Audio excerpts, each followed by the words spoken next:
কারো গোপন কথা কান লাগিয়ে শুনবেন না, একেবারেই হারাম, টোটালি হারাম। কারো দোষ ত্রুটি উদ্ঘাটন করবেন না। রাসূল সাল্লাল্লাহু আলাইহি সাল্লাম বলেন, মান সাতারা মুসলিমান সাতারাহুল্লাহু ফিদ দুনিয়া ওয়াল আখিরা।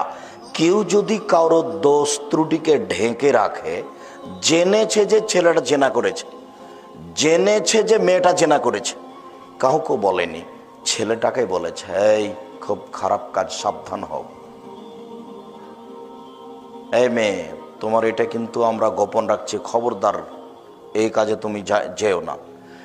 এই মানুষের পাপকে যদি মানুষ ঢেকে রাখে, তাহলে আল্লাহ তার পাপকে ইহকালও ঢেকে রাখবেন, পরকালও ঢেকে রাখবেন।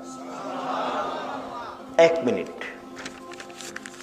বিচারের মাঠে আপনাকে, আমাকে, কাউকে ডেকে আল্লাহ বলবেন,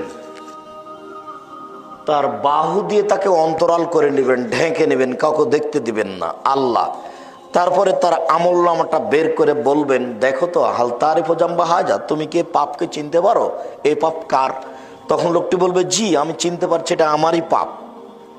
তখন আল্লাহ বলবেন, হাল জালামা কাতাবাতি, তুমি কি মনে করো আমার লেখকেরা অন্যায় লিখেছে? লাইয়া রাব্বে, না না না না, এটা অন্যায় লিখেনি, এটা আমি করেছি। তখন আল্লাহ তাআলা বলবেন, হাল আলাইকা ওজরুন, হাল্লাকা ওজরুন, তুমি কি আমাকে কিছু বলতে চাও? তোমার কোনো বলার আছে? তখন লোকটা বলবে, জি না, আমার কিছু বলার নেই। তখন আল্লাহ তাআলা বলবেন, শোনো, তুমি মানুষে দুনিয়াতে মানুষের পাপকে ঢেকে রেখেছিলে, আমি আল্লাহ তোমার পাপকে ঢেকে রাখতে পারি না। যাও, তুমি দুনিয়াতে ঢেকেছিলে, আমি এখন পরকালে ইহকালে বিচারের মাঠে ঢেকে দিলাম, তুমি জান্নাতে যাও।